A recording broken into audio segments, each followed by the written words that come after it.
Welcome to Learning Life Content. Please like, share, comment and subscribe. Your support helps us grow and motivates us to bring you more fascinating and enriching stories. What if enlightenment wasn't some mystical finish line, a distant peak to be conquered after a lifetime of struggle? What if instead it was simply a way to walk through your day? That is the profound and practical promise of the Buddha's noble Eightfold Path. It isn't a set of commandments, but a curriculum for living, 8 interconnected practices that, when cultivated together, lead to a balanced, insightful and compassionate life. Over 2.5 millennia ago, in a deer park near the ancient city of Varanasi, the Buddha delivered his first teaching. This sermon, known as the Dhammacakkappavattana Sutta, or the setting in motion of the wheel of Dharma, laid out this very path. The 8 factors are traditionally grouped into 3 essential trainings. First, virtue, or sila, which covers our ethical conduct in the world. Second, concentration, or samadhi, which trains the mind to be steady and calm. And third, wisdom, or panya, which develops the clarity to see things as they truly are. We'll explore each of these 8 steps, not as abstract philosophy, but as a practical guide. I'll keep this simple and grounded, the way I wish someone had explained it to me. The path begins with wisdom, specifically with right view. This is the map, the orientation. It's about seeing the world and ourselves with clarity, free from the distortions of our hopes and fears. At its core, right view is the understanding of what are known as the 4 noble truths. First, there is suffering or dissatisfaction, dukkha. This isn't a pessimistic declaration that life is only pain. It's a realistic acknowledgement that life includes stress, disappointment, loss and discomfort. It's the subtle friction of things not being quite right. Second, this dissatisfaction has a cause. It arises from craving, aversion and ignorance, our constant wanting of things to be different than they are. Third, there can be an end to this dissatisfaction. And fourth, the way to end it is by following this very eightfold path. In daily life, this is simply noticing cause and effect. When I feel irritable, what preceded it? Was it a lack of sleep, a harsh word, or clinging to an unmet expectation? Right view isn't about adopting a belief system. It's about investigating your own experience. In an early text, the Kaccanagotta Sutta, the Buddha describes this as a middle view, avoiding the extremes of saying things absolutely exist or absolutely do not exist, and instead focusing on how things arise and cease based on conditions. If right view is the map, right intention is setting our destination. It's about consciously choosing the direction of our heart and mind before we act or speak. It's the why behind the what. The path outlines 3 wholesome intentions to cultivate. The first is the intention of renunciation. This can sound severe, but the Pali term nekkhamma is better understood as letting go, or freedom from compulsive grasping. It's not about rejecting life's pleasures, but about not being enslaved by them.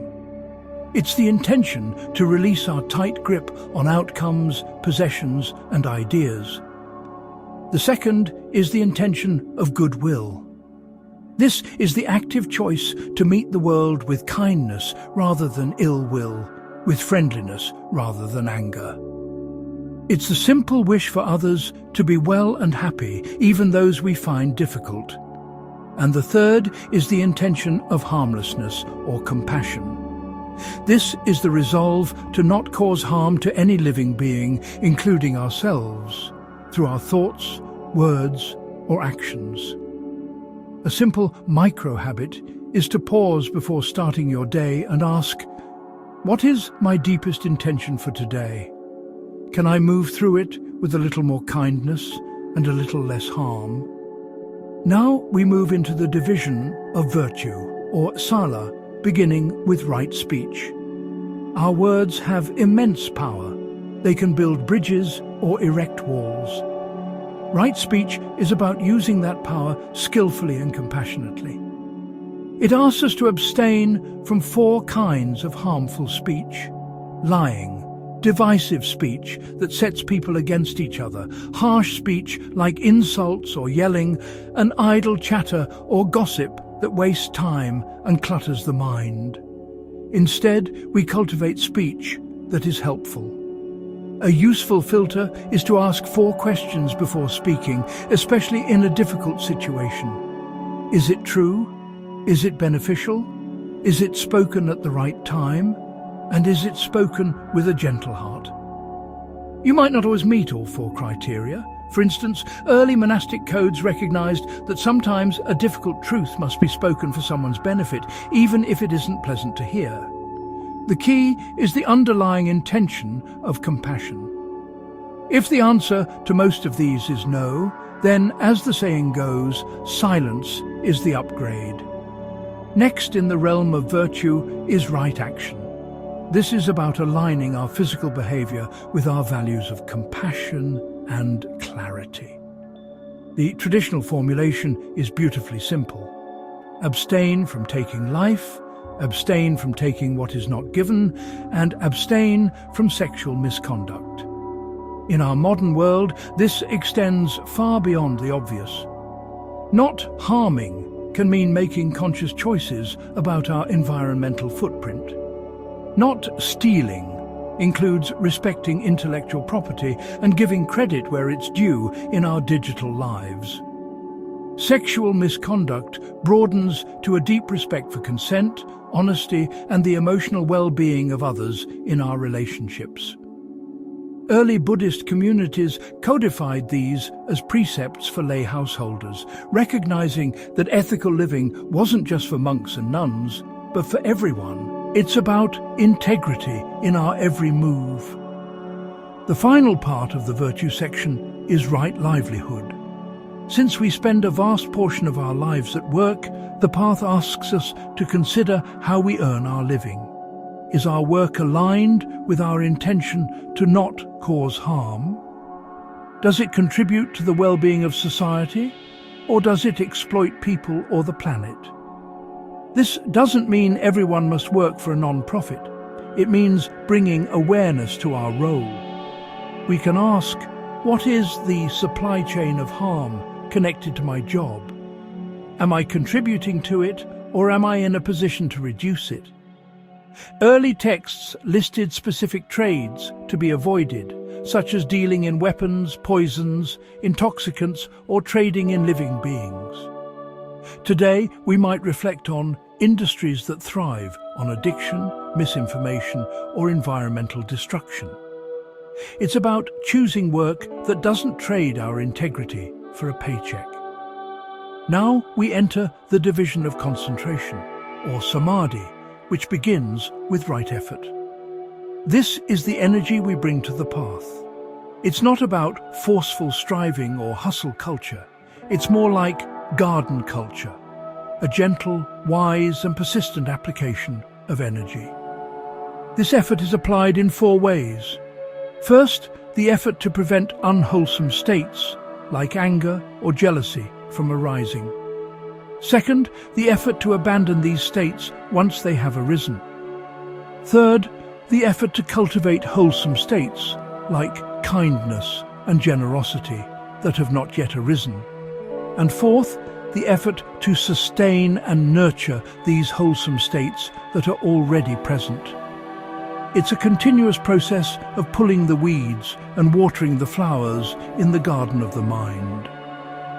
Remarkably, this ancient model aligns perfectly with modern neuroscience research on neuroplasticity and habit formation, which shows that what we repeatedly focus on strengthens neural pathways in the brain. The heart of the mental training section is right mindfulness. This is the practice of paying attention on purpose in the present moment without judgment. It's about being here, now. The primary text for this practice, the Satipatthana Sutta, outlines 4 foundations or areas to place our awareness. We can be mindful of the body, noticing sensations like the breath moving in and out, or the feeling of our feet on the floor. We can be mindful of feelings, noticing whether a sensation is pleasant, unpleasant or neutral, and observing how these feelings arise and pass away without getting swept up by them. We can be mindful of the mind itself, noticing states like sleepiness, distraction, or calm. And we can be mindful of mental objects, watching thoughts, memories and ideas drift by like clouds in the sky without clinging to them or pushing them away. This practice is the basis for modern clinical programs like mindfulness-based stress reduction or MBSR, which have been shown to have profound benefits for both mental and physical health. The final step on the path is right concentration. While mindfulness is an open, receptive awareness, concentration is the ability to gather and unify the mind on a single object. It's the fruit of the preceding efforts. When the mind is no longer scattered by distractions or pulled about by desires and aversions, it can become calm, stable, and powerful. This is often developed through formal meditation, focusing on the breath or a visual object until the mind settles. The classical texts describe states of deep absorption known as jhana, characterized by qualities like joy, tranquility, and one-pointedness. But you don't need to reach such deep states to benefit.